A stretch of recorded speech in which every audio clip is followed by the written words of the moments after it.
قنوات أفلام ودراما، قنوات جديدة على النايل سات. أهلا بكم متابعي قناة محمد تيوب سات لأحدث الترددات على القمر الصناعي النايل سات. نتابع معكم دائما أحدث الترددات والتغيرات الجديدة على القمر الصناعي النايل سات. لا تنسوا الاشتراك بالقناة وتفعيل زر الجرس ليصلكم كل جديد. نعرض لكم بهذا الفيديو ظهور قناة أفلام ودراما، قنوات جديدة على القمر الصناعي النايل سات. تابعوا معنا لنهاية هذا الفيديو لنتعرف على هذه القنوات وطريقة إدخال التردد. من زر المنيو بالريموت تظهر معنا قائمة التركيب. نذهب إلى قائمة الترددات.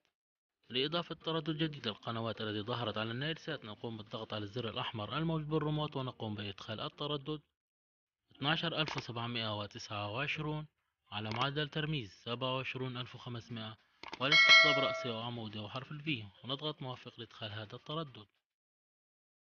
ظهرت رسالة بأن التردد موجود مسبقا. نقوم بوضع إشارة الصح أمام التردد ونضغط على الزر الأزرق الموجود بالريموت.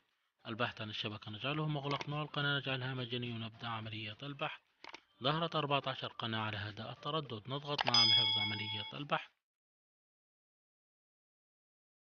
نعرض لكم اليوم ظهور قنوات جديدة على النايل سات. ظهور قنوات وسط البلد، قنوات جديدة على القمر الصناعي النايل سات. ظهرت قناة وسط البلد أفلام وقناة وسط البلد دراما. شاهدوهم على تردد 12729 على معدل ترميز 27500 والاستقطاب رأسي أو عمودي. شكرا على المشاهدة والمتابعة. لا تنسوا الإعجاب بالفيديو والاشتراك بالقناة وتفعيل زر الجرس ليصلكم كل جديد. والسلام عليكم ورحمة الله وبركاته.